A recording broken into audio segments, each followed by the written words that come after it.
جو کچھ آپ نے پڑھا اس پر کس کس نے کیا عمل کیا؟ نبی صلی اللہ علیہ وآلہ وسلم رات کا کھانا یا رات کو کھانے پینے کی چیز، ہم تو سمجھتے ہیں روٹی کو ہی کھانا کہتے ہیں، مگر وہ کسی بھی کھانے کی چیز کو کھانا کہتے تھے. کوئی بھی کھانے کی چیز سونے سے 3 گھنٹے پہلے تک کھاتے، اس کے بعد نہیں کھاتے تھے. اصل سنت یہ ہے کہ سونے سے 3 گھنٹے پہلے تک کھانا پینا چھوڑ دیں. اصل سنت یہ ہے. جب اس تک آپ آ گئے تو انشاءاللہ آپ کامیاب ہو جائیں گے صحت بنانے میں. اصل میں ہومیوپیتھک طریقہ علاج ہے، اس میں یہ کہ مریض کا علاج کیا جاتا ہے، نہ کہ مرض کا. اس سے مراد یہ ہے کہ مریض کو آن دا ہول دیکھا جاتا ہے اور انڈیویجولی دیکھا جاتا ہے. یہ نہیں کہ سر درد کی سب کی ایک ہی دوا ہو. ہومیوپیتھی میں کوئی ہو سکتا ہے 40 میڈیسنز ہوں سر درد کی. کس وجہ سے ہے، کس نوعیت کا ہے، کیوں کر ہوا ہے، وہ ساری وجوہات کو مد نظر رکھتے ہوئے ایک دوا تجویز کی جاتی ہے. اور بعض دفعہ معدے کی خرابی سے سر درد ہو سکتا ہے.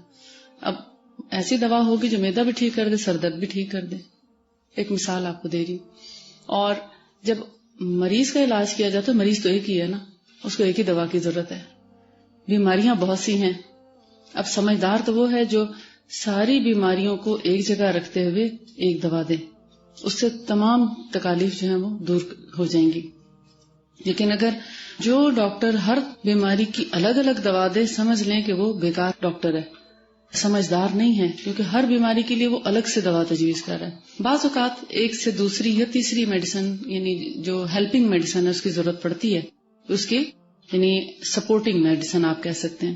یا بالکل اپوزٹ قسم کی تکالیف ہے. ایک ہے پرانی چل رہی ہے، مثلا جیسے لوگوں کو شوگر چل رہی ہوتی ہے. اب شوگر تو ہے، ڈائبٹیز ہے، لیکن ریسنٹلی اس کو فلو ہو گیا. اب کیا وہ شوگر کی دوا چھوڑ دے گا؟ وہ تو اس کو لینی ہے، لیکن فلو کے لیے بھی تو چاہیے جو ابھی ریسنٹلی ہوا ہے. تو اس میں پھر مناسب وقفہ کر کے دوا دی جاتی ہے. تو اس میں میرا خیال ہے کنفیوژن نہیں ہونا چاہیے. اصل بات یہ ہے کہ ہم دواؤں کے اتنے عادی ہو گئے ہیں کہ ہمیں سنتیں اپنانے میں تھوڑا سا مشکل پیش آ رہی ہے. اور جب آپ ان سنتوں کو اپنا لیں گے تو اب دواؤں کی ضرورت ہی نہیں رہے گی.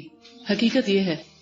اسی لیے میں آپ سے کہہ رہی ہوں کہ روزانہ کا جو آپ پڑھتے ہیں اس کو روز کا روز سمجھتے بھی جائیں اور عمل بھی کرتے جائیں.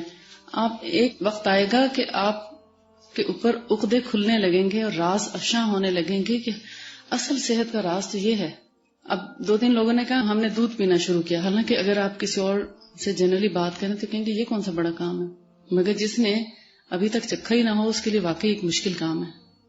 مگر دودھ پینا بھی تو سنت ہے نا. اللہم بارک لنا فیہ وزدنا منہ. دودھ پینے والا یہ دعا مانگ سکتا ہے، دوسرا تو مانگے نہیں. دودھ پیئیں گے تو دعا بھی مانگیں گے نا. چلیں، اللہ کرے کہ آپ سب کے سب ان تمام سنتوں پر عمل کرنے کی پوری کوشش کرتے ہوئے کامیاب ہو جائیں. دوپہر میں تھوڑی دیر 10 منٹ کے لیے سونا یہ بھی سنت ہے، لیکن 2 گھنٹے تک سونا صحت کی بربادی ہے. تھوڑی دیر کے لیے ریسٹ کر لینے میں کوئی حرج نہیں، کیونکہ اس سے آپ فریش ہو جاتے ہیں. 10 سے 15 منٹ اگر آپ کیلولا کر لیتے ہیں کھانے کے بعد اس کا کوئی حرج نہیں. لیکن رات کے کھانے کی بات ہے کہ رات کو کھانا نبی صلی اللہ علیہ وآلہ وسلم 3 گھنٹے پہلے کھاتے تھے سونے سے. صرف رات کا کھانا، دوپہر کا کھانا نہیں. دوپہر کے بعد تو آپ کیلولا فرماتے تھے اور وہ 10 سے 15 منٹ کا ہی ہوتا تھا. فصل نمبر 6، علاج نبوی صلی اللہ علیہ وآلہ وسلم کے انداز اور طریقے.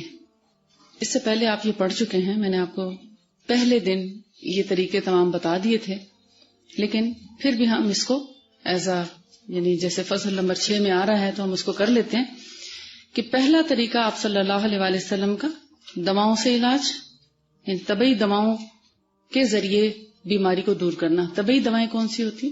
جیسے ٹیبلٹس ہو گئیں یا کوئی دوا ہربل میڈیسن ہو گئی، کسی بھی دوا کے ذریعے، یعنی فزیکل دوائی آپ کس کو بولتے ہیں؟ جو آپ کھاتے ہیں، جو نظر آتی ہے، جو نگلتے ہوئے محسوس کرتے ہیں آپ یا چیو کرتے ہیں.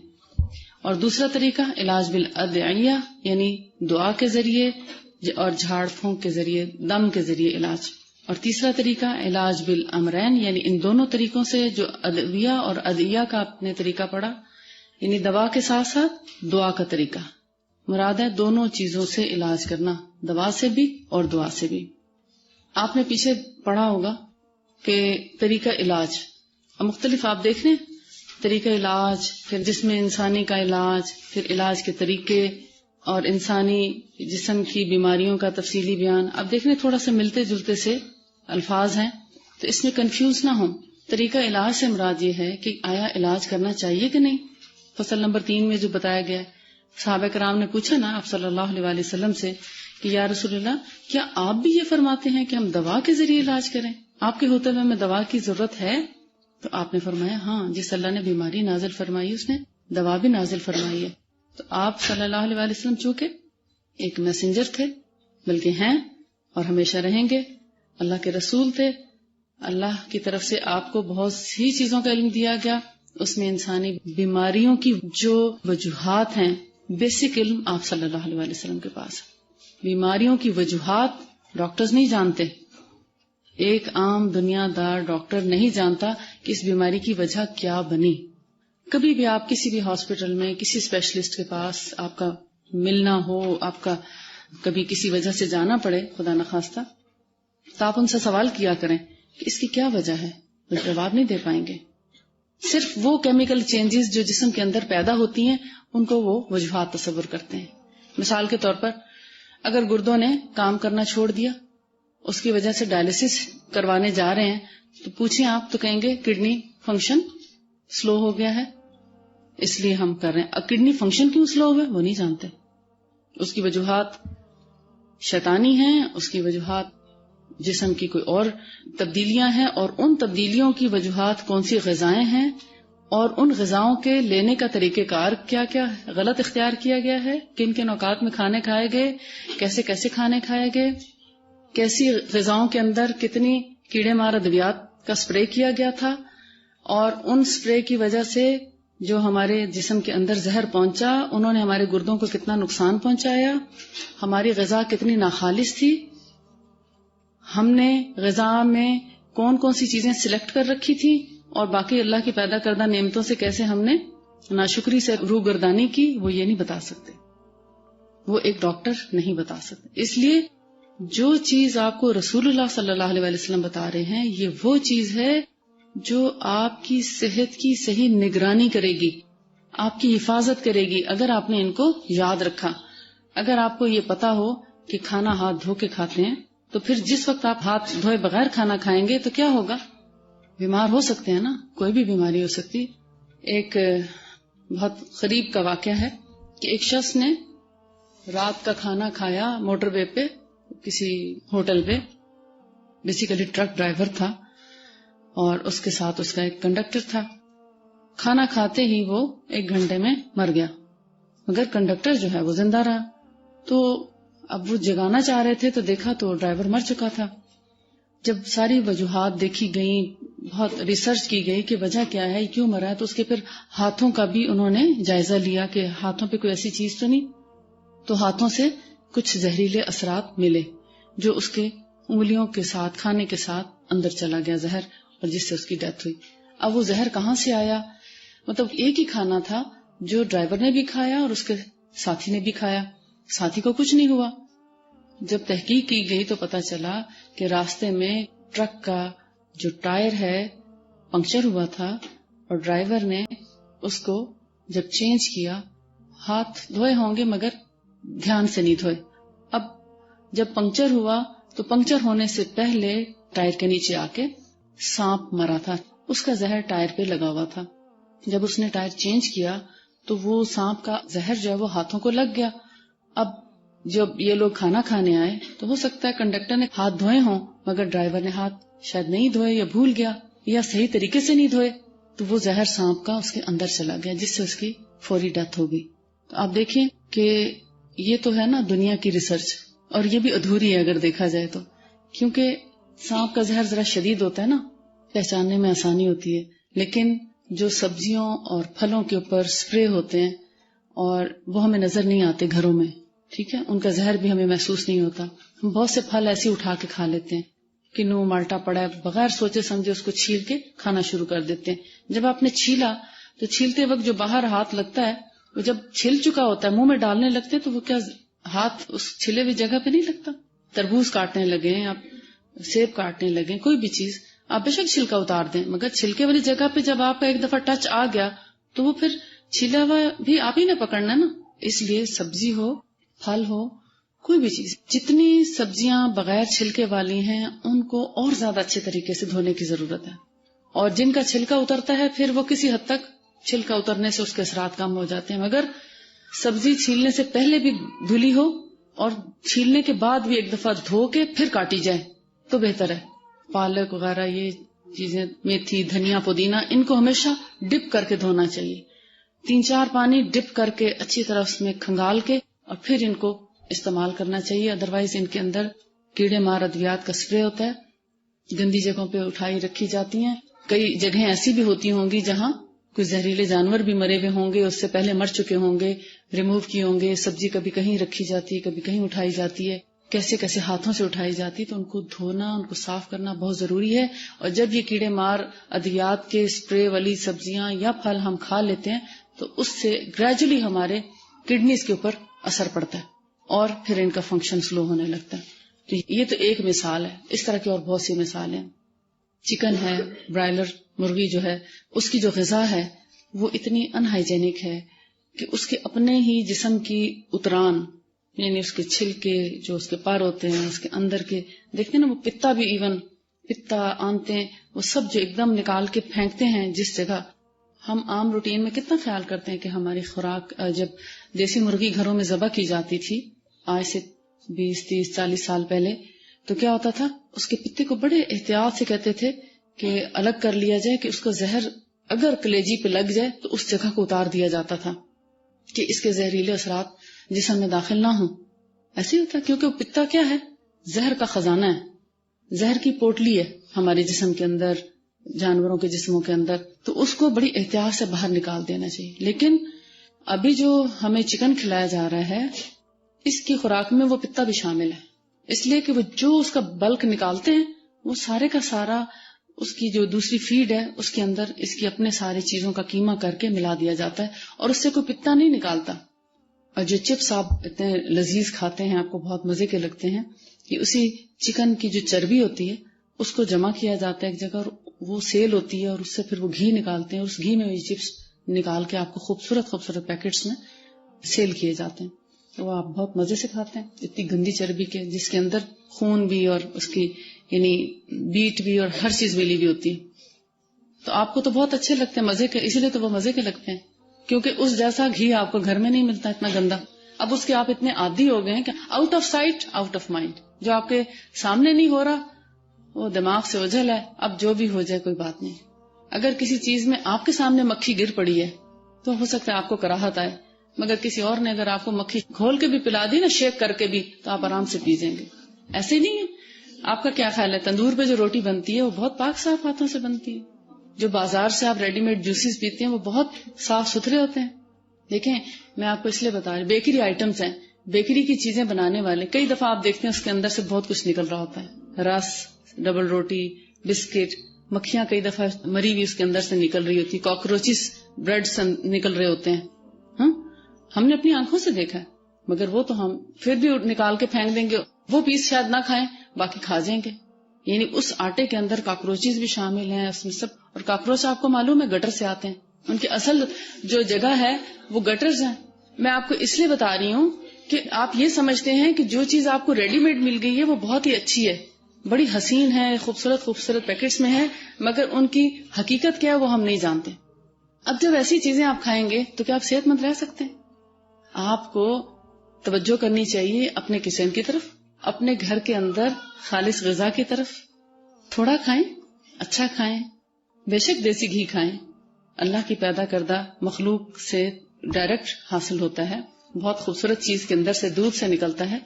اب دودھ کی جب ملائی اتار دیں گے تو ظاہر ہے چکنائی تو کم ہو گئی آپ کے جسم سے، اب اسی سے اگر آپ مکھن یا گھی بنا لیتے ہیں تو وہ ایک اچھا سورس ہے کہ آپ کے جسم کو چکنائی کی بہرحال ضرورت ہے۔ جو لوگ پتے کا آپریشن کرانے کے بعد چکنائی بند کر دیتے ہیں، یا ٹرائیگلائسرائڈز اور کولیسٹرول لیول ہائی ہونے کی وجہ سے چکنائی کو کم کر دیتے ہیں، تو دیکھیں پھر اور ان کی کئی جسم میں گڑبڑ شروع ہو جاتی ہے، بہت سے پرابلمس جو ہیں وہ ہونے لگتے ہیں ان کو۔ تو اگر چکنائی کا استعمال ایک مناسب حد تک آپ کرتے رہیں، دیسی گھی کا یہ مطلب نہیں کہ اب آپ کپ بھر بھر کے دیسی گھی کا جو ہے وہ ڈالیں ہانڈی میں بھی اور روٹی کو بھی یعنی چوریاں بنا بنا کے اس کی ضرور ہر روز کھائیں، یہ ضروری نہیں. ہفتے میں ایک دن اگر آپ چوری بھی کھا لیں گے تو کوئی حرج نہیں، آپ نہیں موٹے ہوتے. جو غذا کا طریقہ آپ سنت کے مطابق اپنائیں گے، آپ نہ بہت موٹے ہوں گے اور نہ بہت کمزور رہیں گے، ایک متناسب جسم ہوگا. اور نہ پیٹ بھر کے کھائیں گے اور نہ بار بار کھائیں گے، اوبیسٹی نہیں ہوگی. ہاں ریئر کیسز ایسے ہوتے ہیں جن میں کوئی ایسی بیماری پیچھے گزری ہو، کوئی ایسا پرابلم گزرا ہو کہ بہت عرصہ جیسے انسان اٹھ کے چل پھر نہ سکے اور بیٹھے بیٹھے اس کو غذا بھی اچھی کی ضرورت ہو، لیتا رہے تو اس سے جسم اس کا پھول جائے یا بڑھ جائے. جیسے بعض اوقات کسی کی ٹانگ میں پرابلم ہوتا ہے، اٹھ کے چل نہیں سکتا، یا اس کا کام کا لوڈ اتنا زیادہ ہے کہ وہ زیادہ ایکسرسائز یا چلنا پھرنا اس کا نہیں ہو سکتا، تو اس میں اگر جسم بڑھ جائے تو وہ ایک ایکسیپشنل کیس ہوتا ہے. لیکن روٹین میں آپ کا جسم اگر آپ ان تمام چیزوں کا خیال رکھتے ہوئے اپنا لائف سٹائل بنائیں گے تو انشاءاللہ آپ ڈیلیوری کے جب اللہ چانس لائے گا آپ کا تو اس کے بعد بھی جسم بالکل سڈول ہو جائے گا، اور آپ کو ایکسٹرا ایفرٹ کی ضرورت نہیں ہے کہ آپ جائیں اور کسی نہ کسی سلمنگ سینٹر سے رابطہ کریں. اور آپ کو یہ بھی بتا دوں، میری اپنی قریبی یعنی بہت کلوز فرینڈ، چونکہ یہاں نہیں رہتی تھی، دبئی میں تھی، اس لیے اس سے رابطہ نہیں ہو پایا یا اس نے مجھے بتایا نہیں وقت پہ. سلمنگ سینٹر کا 1 مہینے کا کورس کر کے اس کی کڈنی فیل ہوئے. 2 لوگ اور بھی ہیں ایز اے پیشنٹ آئے میرے پاس، تو انہوں نے بتایا ہم نے 1 مہینے سلمنگ کورس کیا، اور اس کے بعد جب 2 مہینے کے بعد جب گردے میں درد ہوا، جب یورین اور بلڈ ٹیسٹ کرایا گیا تو کڈنی فنکشنز ڈسٹرب ہو چکے تھے. کیونکہ جو دوا آپ کے جسم کو اچانک پتلا کرتی ہے، جسم کی چربی کو پگھلا کے باہر کر رہی ہے، تو آپ دیکھیں ہمارا دل اور ہمارے گردے، ہمارا لیور، یہ سب چربی کے ساتھ ڈھکے ہوئے ہیں. چربی ان کو سپورٹ کرتی ہے، کشن ہے چربی کے ان کے آس پاس سارے. گردہ تو بالکل چربی کے اندر ڈھکا ہوا آتا ہے بکرے وغیرہ کا، یا قربانی کے موقع پہ آپ نے دیکھا ہوگا کہ بعض اوقات تو ہمیں چھیل کے دے دیتے ہیں نا، اور بعض اوقات وہ چربی سے آپ دیکھیں ایک پورا غلاف چڑھا ہوتا ہے چربی کا، اور جب یہ غلاف اتر جائے تو کڈنی فنکشن بھی آہستہ آہستہ یعنی وہ کڈنی شرنک ہونے لگتے ہیں، ان کے اندر کی چربی بھی پگھلتی ہے ایسی دواؤں سے، ان کے باہر کی لیئر بھی جو ہے وہ کم ہو جاتی ہے. تو گریجولی انسان کے کڈنی کے فنکشن جو ہے وہ ڈسٹرب ہونا شروع ہو جاتے ہیں. تو ایسی کوئی دوا استعمال نہ کریں جو آپ کو دنوں میں پتلا کرنے والی ہے یا دنوں میں موٹا کرنے والی ہے. ہمیشہ خالص غذا کی طرف اپنا توجہ رکھیں. جتنی خالص غذا ہوگی اور جتنا آپ روٹین میں بھوک رکھ کے کھائیں گے، یہ سب سے بہتر انداز ہے کھانے کا، سب سے متناسب. دل بعض اوقات بہت چاہتا ہے، اب تک آپ جن غذاؤں کے عادی رہے، جیسے بہت سے بچے وہ آلو کے چپس کھانے کی بہت عادی ہوتے ہیں، گھر میں بھی فرینچ فرائز بنا بنا کے، اور آپ دیکھتے ہیں ان کا آہستہ آہستہ پیٹ کیسے بڑے ہونا شروع ہوتے ہیں، اور وہ بلکی ہوتے ہوتے ایک عجیب و غریب سی شکل اختیار کر لیتے ہیں، کیونکہ ان نیچرل ہے اتنے آلو کھانے کی. مطلب جسم کو ضرورت نہیں ہے اتنے نشاستے کی. کبھی کبھار اگر آپ مہینے میں 1 دفعہ یا 2 مہینے میں 1 دفعہ کھا لیتے ہیں تو کوئی حرج نہیں. کہ اگر آپ کو کسی چیز کو بہت دل چاہتا ہے تو آپ دیکھیں گے آگے نبی صلی اللہ علیہ وسلم کا طریقہ پڑھیں گے کہ آپ نے فرمایا کہ جن چیزوں کو بہت دل چاہتا ہو تو کبھی کبھار تھوڑا سا کھا لینے میں کوئی حرج نہیں. مگر آپ نے اپنے آپ کو کسی بھی غذا کا پابند نہیں بنایا کہ آپ کو اس کے بغیر گزارا نہ ہو. ہمیشہ جو بھی چیز میسر آئی کھا لی، اور بڑے شوق سے کھائی اور اللہ کا شکر ادا کیا. تو ہمیں بھی آپ صلی اللہ علیہ وسلم کا یہی طریقہ اپنانا ہے کہ جو چیز ملے بسم اللہ پڑھ کے اللہ کا شکر ادا کر کے کھائیں کہ شکر اللہ کا تو اس نے ہمیں یہ نعمتیں دی ہیں. اور کبھی بھی ٹنڈے، کدو، شلجم، بھنڈی، توری، کوئی بھی ایسی سبزی بنے تو اکثر بچے جو ہیں وہ ناپسند کرتے ہیں کہ ہمیں یہ چیزیں نہیں پسند، حالانکہ یہ سب سے اچھی سبزیاں ہیں اور اینٹی کینسیرین ویجیٹیبلز ہیں، کینسر کو دور کرنے والی. اور اسی طرح ہم صرف گائے یا بھینس کے دودھ کے عادی ہیں، بلکہ گائے کا بھی نہیں، عموماً ہمارے ہاں بھینس کا دودھ استعمال کیا جاتا ہے، تو فیٹنگ ہے کافی حد تک. لیکن جو اونٹ کا دودھ ہے وہ بہت سی چیزوں میں شفا ہے، آگے انشاءاللہ آپ پڑھیں گے. آئیے ہم آگے چلتے ہیں فصل نمبر 7 پہ. پہلی قسم ادویہ طبیعہ سے علاج کرنے کے بیان میں، یعنی بخار کے علاج کے متعلق ہدایات نبی. یعنی اب ایک کسی چیز سے علاج کیا جا رہا ہے، یہ پہلی قسم آئی ہے علاج کے سلسلے میں کہ آپ صلی اللہ علیہ وسلم نے کسی چیز سے علاج کیا ہو، اور اس میں بخار کا علاج بتایا جا رہا ہے. معدے کے علاج میں آپ نے پڑھا کہ 3 حصے کیے معدے کے، ایک حصہ پانی پینے کے لیے، ایک کھانا کھانے کے لیے اور ایک خالی، یعنی 1/3 پورشن میں کھانا کھائیں. مراد یہ ہے اتنا کھانا کھائیں کہ تیسرا حصہ بھرے پیٹ کا، یعنی کھانا کھانے سے پہلے پانی پی لیں، 1 گلاس پانی کافی ہے، تھوڑا سا رک جائیں اور پھر جیسے کھانا لگ رہا ہوتا ہے نا تو بس پہلے سے پانی پی لیں. اب آپ دیکھیں ٹیبل پہ پھر پانی کی ضرورت نہیں رہتی، اتنا زیادہ اہتمام کی ضرورت نہیں رہتی، کیونکہ بار بار تو پینا نہیں پانی. بوڑھے لوگوں کے لیے، بچوں کے لیے ضرورت ہوتی ہے، ان کی رعایت کرنی چاہیے. کسی کا نوالا اٹک جاتا ہے، کسی کو مطلب ماؤتھ ڈرائی ہو جاتا ہے، بیمار کی بھی جو ہے وہ خیال رکھنا چاہیے. پانی ضرور ہونا چاہیے ٹیبل پہ، ایسا نہ ہو کہ آپ کے یہاں پانی رکھنے کی ضرورت ہی نہیں، پانی ہونا چاہیے. خدا نہ خواستہ کسی کا نوالا اٹکے اور آپ جا کے پانی بھر کے لانے تک خدا نہ خواستہ وہ دنیا سے رخصت ہو چکا ہو. پانی ہونا چاہیے. یہ اور بات ہے، آپ تو سنت اپنا رہے ہیں، آپ اب ٹرینڈ سیٹ کریں گے، لوگوں کے سامنے ایک مثال قائم کریں گے، ایک نمونہ بنیں گے کہ ہم رسول اللہ کے طریقے کو اپنائے ہوئے ہیں. اللہ آپ کی اس سے شان بلند کرے کہ آپ رسول اللہ کے طریقے کو فالو کر رہے ہیں، سنتیں پھیلانے لگے ہیں. ایک سنت کا اجر کتنا ہے؟ فتنوں کے دور میں کیا ہے ایک سنت پر عمل کرنے کا اجر؟ 100 شہیدوں کے برابر. تو آپ کو تو فخر سے ان سنتوں پہ عمل کرنا چاہیے اور پھر اس سنت کو پورا کریں. دعوت بھی ہو اگر تو دیکھیں، اگر دعوت میں آپ فرض کریں اجازت ہے لیکن تھوڑا ہاتھ کھینچ کے رکھیں گے، لوگوں کی طرح پہاڑ نہیں بنائیں گے پلیٹوں میں. اگر آپ ایک انداز سے سالن یا چاول یا روٹی جو بھی چیز آپ لینا چاہیں گے لیں گے تو لوگ ضرور متوجہ ہوں گے آپ کی طرف کہ آپ نے اتنا کم کیوں لیا. تو آپ کو موقع مل جائے گا سنتیں بتانے کا کہ میں نے جب سے پڑھا ہے میں اس اصول پہ قائم ہوں.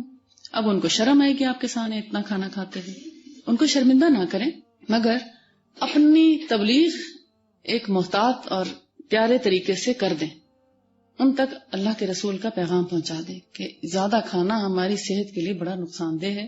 جب سے میں نے یہ پڑھا کہ رسول اللہ صلی اللہ علیہ وسلم نے معدے کی بیماریوں کا علاج یہ بتایا ہے کہ ایک انسان کو اگر بہت ہی پیٹ بھرنا ہو تو وہ 1 حصہ پانی پیے، 1 حصہ کھانا کھائے اور 1 حصہ خالی چھوڑ دے.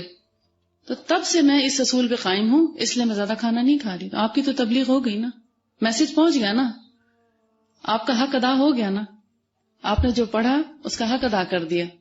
تو اس لیے محفلوں میں بھی بے اصولے نہ ہوں، دعوتوں میں بھی، شادیوں میں بھی ایک محتاط انداز سے چلیں. اس سے آپ کی صحت بھی بحال رہے گی، اللہ کا پیغام، اللہ کے رسول کا پیغام بھی جگہ جگہ پہنچے گا. اور کہتے ہیں نا وسائل کی بڑی کمی ہو رہی ہے مگر احتیاط کوئی بھی نہیں کر رہا.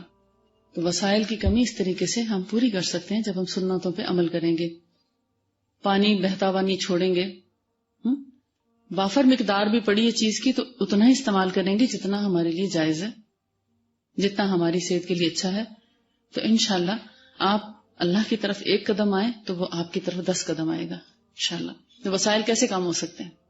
وسائل تو اس قوم میں کم ہوتے ہیں نا جو بیجا اسراف کرتی ہے. فصل نمبر 7، بخار کا علاج. رسول اللہ صلی اللہ علیہ وسلم طریقہ بتاتے ہیں.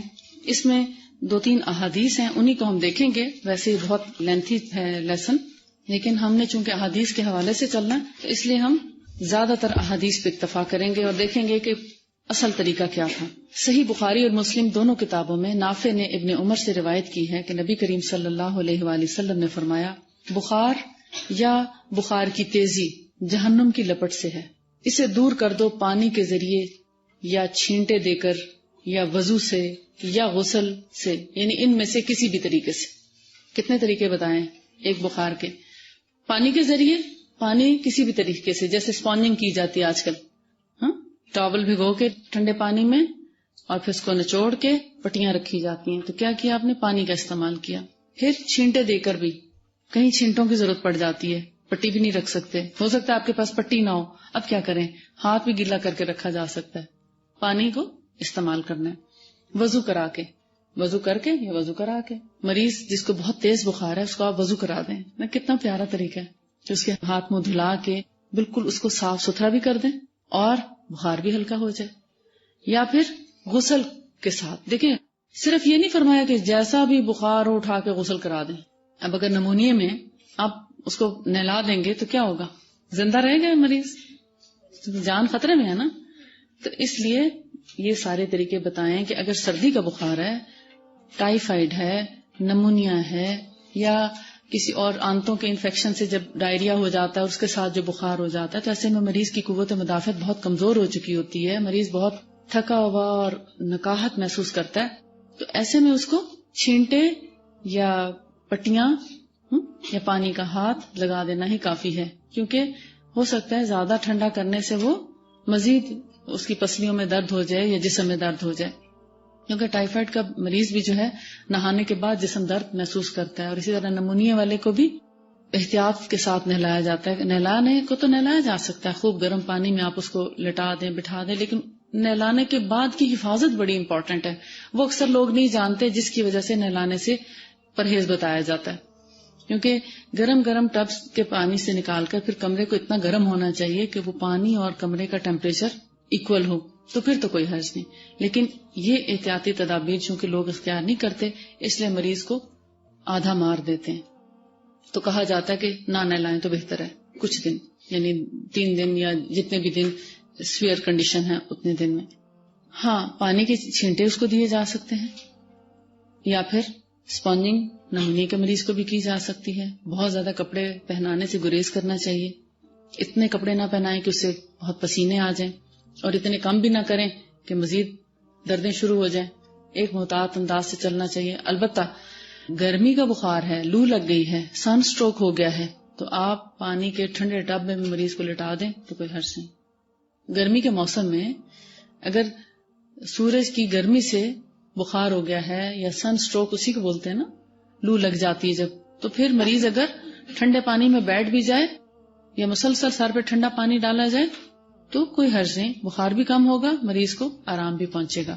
تو یہ 3 یا 4 طریقے جو ہیں، یہ ہر بخار کی نوعیت کو دیکھا جائے گا، مریض کی کنڈیشن کو دیکھا جائے گا، چھوٹے بڑے جوان کے لحاظ سے ان چیزوں میں سے کسی ایک چیز کا استعمال کیا جائے گا.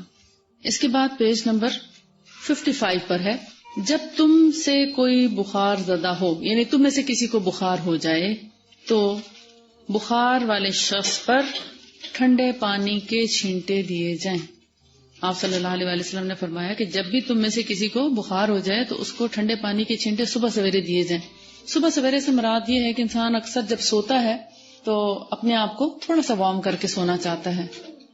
آپ دیکھتے ہیں کہ سخت گرمیوں میں بھی اگر آپ اے سی میں بھی سو رہے ہیں فرض کریں تو آپ کچھ نہ کچھ اوڑھ لیتے ہیں نا، کہ سانس تو ٹھنڈی ہوا میں آتا رہے مگر جسم زیادہ ٹھنڈا نہ ہونے پائے. تو اس میں پھر کیا ہوتا ہے، جسم کو گرما کر سونے سے صبح میں بخار زیادہ ہو جاتا ہے، اور جب بخار زیادہ ہوگا تو اس کا علاج کیا ہے، پانی. اور پانی کے اگر چھینٹے دے دیے جائیں صبح صبح تو کیا ہوگا، بخار ٹھنڈا پڑ جائے گا. اور دوسری جگہ پر حضرت ابو ہریرہ رضی اللہ تعالیٰ عنہ سے مرفوعاً یہ روایت سنن ابن ماجہ میں لکھی ہے کہ بخار جہنم کی بھٹیوں میں سے ایک بھٹی ہے، اسے دور کر دو ٹھنڈے پانی سے. اور ایک اور جگہ پر ہے کہ رسول اللہ صلی اللہ علیہ وآلہ وسلم کو جب بخار ہوتا تو پانی کا مشکیزہ طلب فرماتے ہیں. مشکیزہ کیا ہوتا ہے، مشک کہہ لیں آپ، ہمارے ہاں گھڑے ہوتے ہیں لیکن عرب میں اس وقت اس دور میں چمڑے کی مشکیں ہوا کرتی تھی. تو کیا فرماتے ہیں کہ جب بھی بخار ہوتا تو آپ پانی کی مشک یا پانی کا مشکیزہ طلب فرماتے اور اسے سر پر انڈیل کر غسل کر لیتے، یعنی سارے جسم پر اچھی طرح پانی پہنچاتے، کوئی ایک حصے کو ٹھنڈا زیادہ نہ کرتے تھے. اس کی کیا وجہ ہے، آپ کو پتا ہے کہ مکہ کا موسم خاصا گرم ہوتا ہے، آج کل بھی کوئی خاص سردی وہاں پر نہیں ہے، ابھی بھی لونی چل رہی ہے. تو مکہ میں چونکہ سردیوں میں بھی اگر اتنی گرمی ہے تو گرمیوں میں تو آپ کو پتا ہے بہت شدید گرمی ہوتی ہے، تو وہاں پر عموماً گرمی کا بخار ہوتا ہے. تو گرمی میں گرمی سے بخار ہے اگر تو اس کا علاج پانی ہے، جیسے آگ کو پانی سے بجھایا جاتا ہے تو بخار کو بھی پانی سے بجھایا جاتا ہے. اب آپ خود فیصلہ کریں گے کہ بخار کون سا ہے. پٹی لگانے سے پہلے تو اتنی احتیاط کی اس لیے ضرورت نہیں ہے کہ پٹی سیف ہے، کیونکہ پانی کے چھینٹے ہو سکتا ہے آپ اچھا خاصا پکڑ کے چھینٹا مار دیں اور اس کے سارے کپڑے بھی پیچھے تک گیلے ہو جائیں، اور ہو بخار سردی کا تو میں بھی آپ مریض کے ساتھ زیادتی کر بیٹھے. اس لیے پٹی کا کہا جاتا ہے کہ پٹی کا پانی کم از کم بہ کے سارے سر کو گیلا نہیں کرتا، آپ اس کو اچھی طرح نچوڑ لیتے ہیں اور پھر سر پہ ایک ٹھنڈی سی پٹی رکھ دیتے ہیں تو بخار خاصا کم ہو جاتا ہے. اور اسپیشلی ماتھے پہ پٹی رکھنے میں ایک حکمت یہ بھی ہے کہ تیز بخار جو ہے وہ ہمارے برین سیلز کو ڈیمیج کرتا ہے. تو جب سر کی طرف خون ٹھنڈا ہو جائے گا تو ہمارے برین سیلز کو ڈیمیج ہونے سے بچا لے گا. اور وضو کرنے میں بھی یہی حکمت ہے کہ جو ایک تو ہماری بلڈ سرکولیشن ٹھیک ہو جائے گی, تینوں طرف کے اعضاء, سر کے قریب چہرہ ہے, بازوں کے آگے ہاتھ ہیں, اور ٹانگوں سے نیچے پاؤں. اب یعنی سر سے لے کر پاؤں تک آپ نے مختلف اعضاء میں جب پانی پہنچایا, جیسے وضو کرا دیا مریض کو, تو اس سے کیا ہوتا ہے کہ بلڈ سرکولیٹ کرتا ہے اور ہر طرف سے وہ ٹھنڈا ہو رہا ہوتا ہے. سر کی طرف سے بھی ٹھنڈا ہو رہا ہے, ہاتھوں سے بھی, پاؤں سے بھی. خون جب ٹھنڈا ہو جاتا ہے تو بخار کی حدت کم ہو جاتی ہے, بخار کی تیزی کم ہو جاتی ہے. سیرت میں آپ نے پڑھا ہوگا کہ بخار جہنم کی بھٹیوں میں سے ایک بھٹی کیوں ہے, اسے کیوں کہا گیا. اس کا مطلب یہ نہیں ہے نعوذ باللہ کہ اللہ تعالیٰ معاف کرے کہ کوئی اتنا گناہگار ہے کہ اس کو بخار ہو گیا اور وہ شاید اس کو جہنم سے نعوذ باللہ آگ پہنچ رہی ہے اور اس سے اس کو بخار تیز ہو گیا. اس کا یہ مطلب نہیں ہے. اصل میں جہنم کو تشبیہ دی جاتی ہے ایک گرم چیز سے, اور جب انسان کو بخار ہوتا ہے تو گرم ہو جاتا ہے, تو اس سے ایک تشبیہ دی گئی ہے کہ گویا یہ جہنم کی طرح ایک انسان جو ہے وہ بھڑک رہا ہے. لیکن اس انسان کو جس کو بخار ہوتا ہے, اس بخار کی وجہ سے انسان کے بہت سے گناہ جو ہے وہ معاف ہو جاتے ہیں. مومن کو جو بھی تکلیف پہنچتی ہے تو جب اس پہ وہ صبر کرتا ہے تو اس کو اس سے اجر ملتا ہے, اور اس کو تکلیف جو پہنچتی ہے اس کے بدلے اس کے گناہ بھی معاف ہوتے ہیں. دوہرا اجر ملتا ہے, ایک گناہوں کی بخشش کا اور دوسرا صبر کے اجر. یعنی بیماری میں اگر انسان صبر کرتا ہے تو اس کو پھر اجر بھی ملتا ہے, اور بخار کی تکلیف سے اس کے گناہ معاف ہو جاتے ہیں. نہ صرف بخار سے, مومن کو تو اگر کانٹا بھی چبھتا ہے تو اس پر بھی اس کے گناہ جھڑتے ہیں. تو بخار تو خاص طور پر اس لیے ہے کہ پورا جسم اس کے ساتھ انوالو ہوتا ہے. یعنی جسم کو اگر ایک حصے میں تکلیف ہو تو اس کے ساتھ بخار ہو جاتا ہے. عموماً جیسے ٹی بی کے ساتھ بخار ہوتا ہے مثال کے طور پر, آرتھرائٹس کے ساتھ بھی ہو جاتا ہے, ریومیٹائڈ آرتھرائٹس کے ساتھ. پھر جیسے گاؤٹ ہوتا ہے, گاؤٹ کے ساتھ اسپیشلی بخار ہوتا ہے. پھر جانڈس کے ساتھ بخار ہوتا ہے, ٹائیفائڈ میں بخار ہے, نمونیا میں بخار ہے, فلو کے ساتھ بخار ہو جاتا ہے. پھر بعض اوقات جسم میں دردوں کے ساتھ بخار ہو جاتا ہے, عام جیسے ٹھنڈ لگتی ہے, موسم بدلتا ہے, اور گلا خراب اس کے ساتھ بخار ہو جاتا ہے. چوٹ لگ جائے اس سے بخار ہو جاتا ہے, یعنی انفیکشن اتنا ہوتا ہے کہ بخار ہو جائے. بعض اوقات بوائلز پھوڑے نکلتے ہیں, اتنے بڑے بڑے گڑھ نکلتے ہیں, ان کے ساتھ بخار ہو جاتا ہے. کتنی وجوہات ہیں بخار ہونے کی. تو ان میں سے جتنی بھی قسمیں ہیں, حالانکہ تکلیف ایک حصے سے شروع ہوتی ہے, چوٹ ایک جگہ پہ لگتی ہے, پورا جسم اس کا ساتھ دیتا ہے اور بخار میں مبتلا ہو جاتا ہے.